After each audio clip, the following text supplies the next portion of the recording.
Hello दोस्तों, आज हम फिर से एक बार आप लोगों के बीच आ चुके हैं नए क्लास को लेकर के। अगर आप भी बिहार पैरामेडिकल प्रवेश परीक्षा 2022 में देना चाहते हो तो फटाफट चैनल को सब्सक्राइब करें और 60 दिनों में अपना पूरा सिलेबस पढ़ा देंगे ऐसा हमने बोला है। तो लगातार क्लास ले रहे हैं। जीके का ये 5वां क्लास मेरा आज के डेट में है। पैरामेडिकल चाहे वो 12th लेवल का हो या पैरामेडिकल माध्यमिक यानी कि 10th लेवल का हो, मैट्रिक लेवल का, दोनों के लिए सेम क्लास रहने वाला है। अगर आपका भी सपना है सरकारी कॉलेज में एएनएम का कोर्स कर सकूं या फिर जीएनएम का कोर्स कर सकूं तो क्लास को पूरा अंत तक देखें। और प्रत्येक दिन हम 20 मिनट से ज़्यादा का वीडियो नहीं बनाते हैं। आप कहीं भी पढ़िए, अच्छी बात है, किसी भी तरीक़ा से पढ़िए, बहुत अच्छी बात है। लेकिन आपको ये 20 मिनट का जो हम रेगुलर एक एक वीडियो डालते हैं 20 मिनट से कम का ही रहता है, ज़्यादा का नहीं। बिल्कुल रूप से प्रत्येक दिन देखिए, क्योंकि ये जो जीके का क्लास हम ले रहे हैं बिल्कुल जब आप एग्जामिनेशन देंगे या फिर आप सेट बनाइएगा तो एक बार कमेंट करके ज़रूर बताइएगा कि मेरे क्लास के माध्यम से आपको कितना प्रॉफिट हो रहा है। तो चलिए विदाउट लेट किए हुए आज हम क्लास स्टार्ट करते हैं very important general knowledge GK के साथ, जो कि आपके एग्जाम में वेरी हेल्पफुल रहने वाला है। तो फ्रेंड्स, हमने कल 151 नंबर तक का क्लास ले चुके थे, 151 नंबर तक का ऑब्जेक्टिव क्वेश्चंस आपको पढ़ा चुके थे। आज हम 152 से स्टार्ट कर रहे हैं। तो जिन कैंडिडेटों का क्लास छूट गया है चैनल के प्ले लिस्ट में चले जाइएगा। प्ले लिस्ट में आपको बिहार पैरामेडिकल एग्जाम 2022 दिखने को मिलेगा। वहां पर क्लिक करके अभी तक हमने जितना भी क्लास लिए हैं सारा का वीडियो आपको मिल जाएगा। लिंक आपको हम डिस्क्रिप्शन में भी डाल चुके हैं, प्ले लिस्ट का लिंक डिस्क्रिप्शन में भी जाकर के आप लोग वहां से देख सकते हो। टेलीग्राम ग्रुप का लिंक भी है, उसको भी ज्वाइन करिएगा, जिससे कि आपको वहाँ से क्वेश्चन PDF आसानी से डाउनलोड कर सकते हो। चलिए आज का इम्पोर्टेंट क्वेश्चन 152 नंबर से स्टार्ट करते हैं। हीरा क्यों चमकता है? हीरा आप लोग देखे होंगे, अगर नहीं देखे होंगे तो सुने जरूर होंगे। हीरा क्यों चमकता है?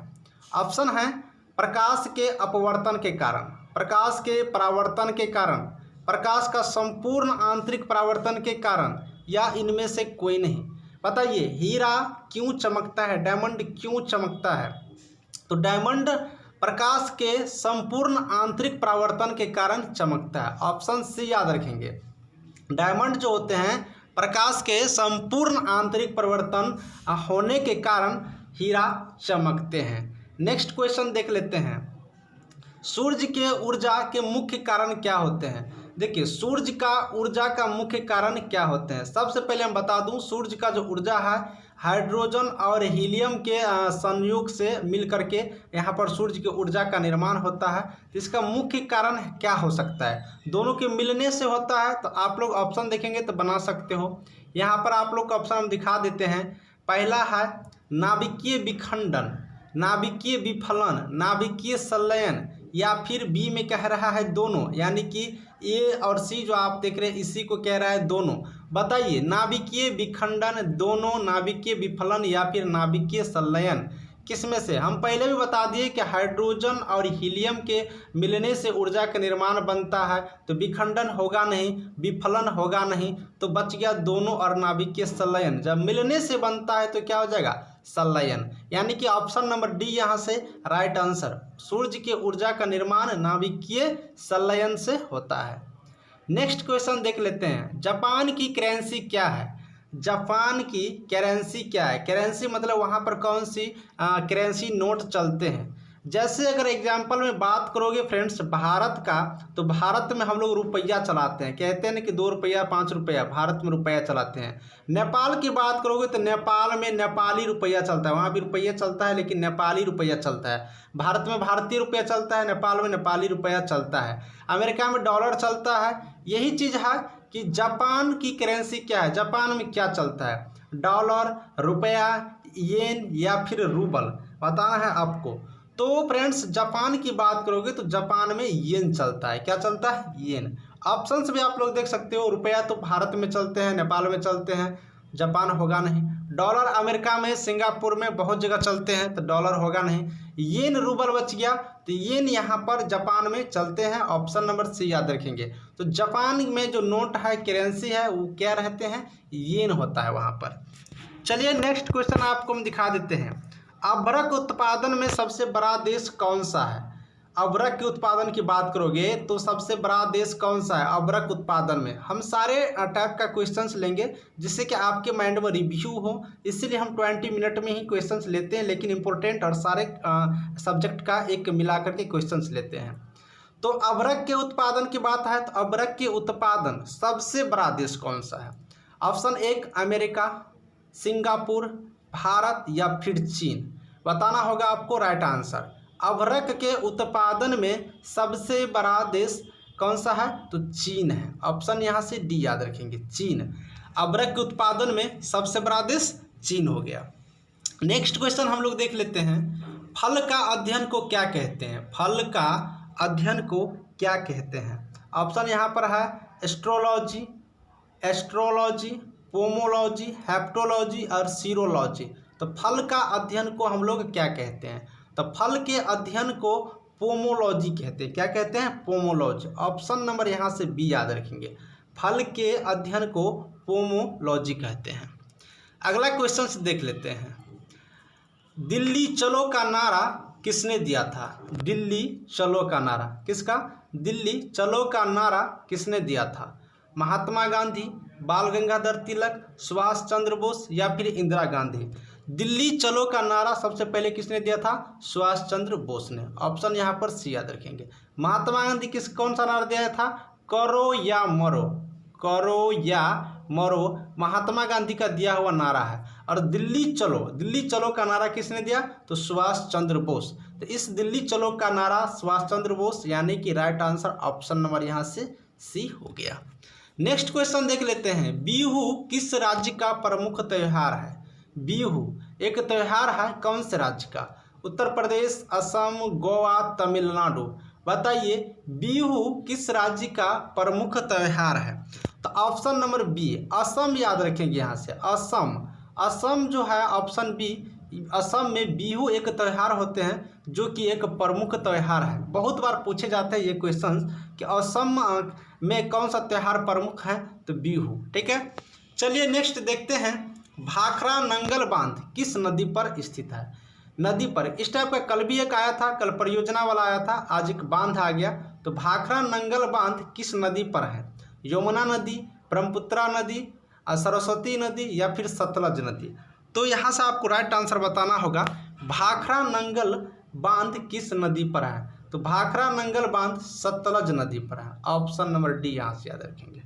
क्या याद रखेंगे? ऑप्शन नंबर डी सतलज नदी पर। भाखड़ा नंगल बांध सतलज नदी पर स्थित है। नेक्स्ट क्वेश्चन, अर्जुन पुरस्कार कब से दिया जा रहा है? अर्जुन पुरस्कार, ठीक है, अर्जुन पुरस्कार कब से दिया जा रहा है? ऑप्शन है 1965, 1964, उसके बाद 1961, एक और ऑप्शन होगा 1985। तो अर्जुन पुरस्कार कब से दिया जा रहा है? तो अर्जुन पुरस्कार जो दिए जा रहा है 1961 ईस्वी से। 1961 ईस्वी से अर्जुन पुरस्कार दिए जा रहे हैं। चलिए नेक्स्ट क्वेश्चन हम लोग देख लेते हैं। नाटो का मुख्यालय कहाँ है? नाटो का मुख्यालय कहाँ है? इसको तो आप लोग भिविया लगा लीजिएगा। नाटो का मुख्यालय कहाँ है? जर्मनी, हेग, ब्रुसेल्स और वाशिंगटन। तो नाटो का जो मुख्यालय आपको है वो है ब्रुसेल्स में है। कहाँ पर है? ब्रुसेल्स में। ऑप्शन सी याद रखेंगे। नाटो का मुख्यालय ब्रुसेल्स में। ऑप्शन सी यहाँ से याद रखेंगे कि नाटो का मुख्यालय कहाँ पर है? तो ब्रुसेल्स में। ऑप्शन नंबर सी नाटो का मुख्यालय। नेक्स्ट क्वेश्चन, बटरफ्लाई शब्द का संबंध किससे है? बटरफ्लाई शब्द का संबंध किससे है? तैराकी, तीरंदाजी, बेसबॉल या फिर क्रिकेट से। बटरफ्लाई शब्द का संबंध, बटरफ्लाई शब्द एक शब्द है जिसका प्रयोग किस खेल में किया जाता है? जैसे हम लोग बैट कहते हैं, गेंद कहते हैं, कैच कहते हैं, ये सब क्रिकेट में होता है। उसी तरह से बटरफ्लाई शब्द का संबंध किस खेल से है? तो तैराकी से। तैराकी खेल में जिसमें हम लोग तैरते हैं, तैराकी, उसी में बटरफ्लाई शब्द का प्रयोग किए जाते हैं। नेक्स्ट क्वेश्चन हम लोग देखेंगे। आगरा के किले के अंदर मोती मस्जिद का निर्माण किसने किया था, ठीक है, किसने किया था, यहाँ पर किया होगा, यह लिखा गया है। आगरा के किला जो है आप लोग को उत्तर प्रदेश में, मोती मस्जिद का, अंदर मोती मस्जिद का निर्माण हुआ है, वो किसने किया था? शेरशाह सूरी, शाहजहां, सिकंदर या फिर बाबर? चलिए बताइए राइट आंसर क्या होगा इसका। आगरा के किले के अंदर मोती मस्जिद का निर्माण किसने करवाया था? ऑप्शन नंबर बी याद रखेंगे, शाहजहां। क्या याद रखेंगे? शाहजहां। आगरा के किले मोती मस्जिद का निर्माण शाहजहां ने करवाया था। नेक्स्ट क्वेश्चन, शेरशाह का मकबरा कहाँ स्थित है? शेरशाह का मकबरा सासाराम जो कि बिहार में पड़ता है, आगरा यूपी में, कानपुर यूपी में और दिल्ली तो दिल्ली है। तो बताइए शेरशाह का मकबरा कहाँ पर स्थित है? तो शेरशाह का मकबरा सासाराम जिला में स्थित है। सासाराम बिहार में ही पड़ता है, आप लोग को मालूम होगा। तो ये तो क्वेश्चन भिविया है, इसको याद रखिएगा, बहुत बार पूछा गया है। शेरशाह का मकबरा सासाराम में स्थित है, ठीक है।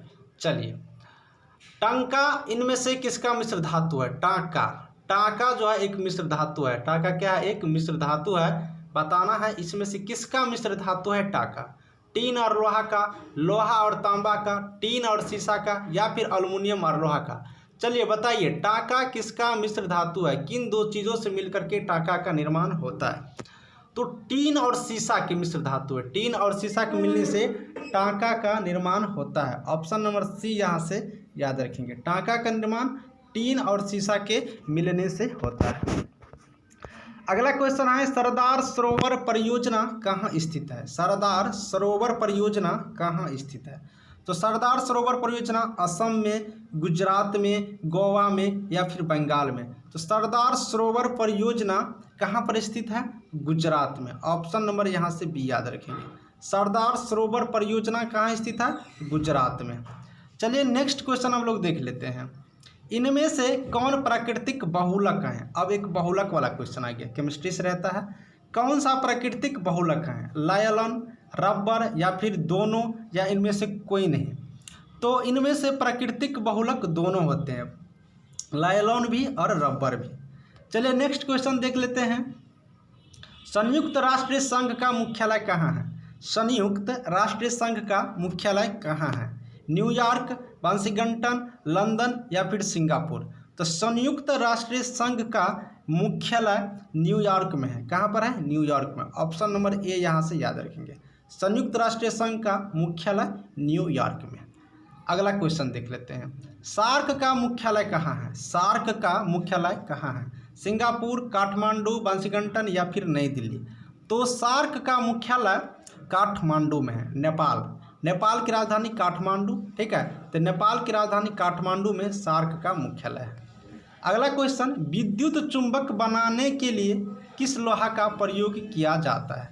हम लोग जो विद्युत चुंबक बनाते हैं उसी को प्रयोग करने के लिए, विद्युत चुंबक बनाने के लिए कौन से लोहा का उपयोग करते हैं, प्रयोग करते हैं? मुलायम लोहा, कठोर लोहा, मृद लोहा या इनमें से सभी? तो यहाँ से फ्रेंड्स विद्युत चुंबक बनाने के लिए जो हम लोग प्रयोग करते हैं उसमें मृद लोहा का प्रयोग करते हैं। कौन से लोहा का? मृद लोहा का। ऑप्शन नंबर सी याद रखेंगे, मृद लोहा का प्रयोग करते हैं। अगला क्वेश्चन है, कच्चे फल को कृत्रिम तरीका से पकाने के लिए किस गैस का प्रयोग किया जाता है? अगर कोई कच्चा फल है जैसे केला ही है या आम अगर कच्चा है तो उसको कृत्रिम तरीका से, यानी कि हम लोग जो पकाते हैं अपने ढंग से, अपने तरीका से, उसमें किस गैस का प्रयोग करते हैं? मीथेन। मीथेन का CH4 फार्मूला होता है, याद रखेंगे मीथेन। अगला ऑप्शन है एथेन, उसके बाद एसिटिलीन या फिर कैल्शियम। तो यहाँ पर जो प्रयोग किया जाता है एसिटिलीन गैस का। कच्चे फल को पकाने के लिए एसिटिलीन गैस का प्रयोग करते हैं। अगला क्वेश्चन है, माइक्रोफोन का प्रयोग किसने किया था? माइक्रोफोन का प्रयोग किसने किया था? ठीक है, माइक्रोफोन का ऑप्शंस हैं आपका ग्राहम बेल, एडिसन, मैकेमिलन या सिम्पसन। तो माइक्रोफोन का आविष्कार सबसे पहले ग्राहम बेल ने किया था। ग्राहम बेल सबसे पहले माइक्रोफोन का प्रयोग किया था। अगला क्वेश्चन देख लेते हैं, सांची का स्तूप किसने बनवाया था? सांची का स्तूप अशोक, बाबर, शाहजहां या शेरशाह सूरी? तो सांची का जो स्तूप है अशोक ने बनवाया था। कौन? अशोक। अशोक का लिखा गया है, अशोक होगा। अशोक। सांची का स्तूप किसने बनाया था? अशोक ने बनाया था। अगला क्वेश्चन देखेंगे, गुलाम वंश का संस्थापक कौन था? गुलाम वंश का संस्थापक कुतुबुद्दीन ऐबक, बाबर, इब्राहिम लोदी या अकबर? तो गुलाम वंश का जो संस्थापक थे वो कुतुबुद्दीन ऐबक थे। कौन थे? कुतुबुद्दीन ऐबक। यूनिसेफ का मुख्यालय कहाँ है? यूनिसेफ का मुख्यालय कहाँ है? तो यूनिसेफ का मुख्यालय न्यूयॉर्क में है। कहाँ पर है? न्यूयॉर्क में। याद रखेंगे ऑप्शन नंबर 1 यहाँ से। अगला क्वेश्चन देख लेते हैं, लाल क्रांति कब हुआ था? लाल क्रांति कब हुआ था? 1965, 1964, 1949 या फिर 1985? तो लाल क्रांति सबसे पहले कब हुआ था? तो लाल क्रांति 1949 ईस्वी में हुआ था। ऑप्शन सी याद रखेंगे, 1949 ईस्वी में लाल क्रांति हुआ था। नेक्स्ट क्वेश्चन है, विश्व का सबसे छोटा देश कौन सा है? विश्व का सबसे छोटा? Nepal, Bhutan, Japan, Vatican city? तो विश्व का सबसे छोटा देश वेटिकन सिटी है।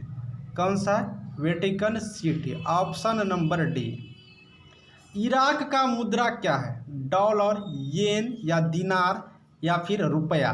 देखिए रुपया भारत का हो गया, येन तो आपको हम पहले ही बता दिए जापान का है। अब इराक का तो डॉलर और दिनार बच गया। तो डॉलर अमेरिका का है, सिंगापुर का है, तो इराक का इसमें से दिनार बच गया। ऑप्शन भी आप लोग लगा सकते हो, यानी कि इराक का मुद्रा दिनार हो गया। ठीक है। अगला क्वेश्चन, पक्षी विज्ञान में किसका अध्ययन होता है? पक्षी विज्ञान किसका अध्ययन है? पक्षी का, मक्खी का, पुष्पकवची का या कीट का? इसमें तो ऑप्शन सी क्लियर है, पक्षी विज्ञान में पक्षी का अध्ययन होगा। ऑप्शन नंबर ए यहाँ से याद रखेंगे। एक और क्वेश्चन कर लेते हैं, लास्ट क्वेश्चन। और ओनेरियोलॉजी, ओनेरियोलॉजी में किसका अध्ययन होता है? ओनेरियोलॉजी में किसका? भगवान के बारे में या सपना के बारे में या फिर नींद के या फिर रंग के बारे में? तो ओनेरियोलॉजी में अध्ययन होता है किसके बारे में? सपना के बारे में। जब हम लोग सपना सपनाते हैं रात को, इसी के बारे में। तो फ्रेंड्स आज हम आपको 180 तक क्वेश्चन कंप्लीट कर दिए, जो कि आपके एग्ज़ाम के व्यू से वेरी इम्पोर्टेंट होने वाला है। तो उम्मीद करते हैं कि आपको ये क्लास अच्छा लगा होगा। अगर बहुत अच्छा लगा है तो एक बार कमेंट करिएगा या फिर आप लोग लाइक कर दीजिएगा। दोस्तों में ज़रूर शेयर करिएगा, जिससे कि ये वीडियो उनके लिए भी लाभदायक हो। अगर आगे का वीडियो और भी देखना चाहते हो तो फटाफट चैनल को सब्सक्राइब करो, हमें सपोर्ट करो, और टेलीग्राम ग्रुप का लिंक डिस्क्रिप्शन में है, उनसे जुड़ जाइए, जिससे कि मैं नया वीडियो डालूँ तो सबसे पहले आपके पास तक पहुंच सके। तो अब तक के लिए थैंक यू, देखते रहिएगा।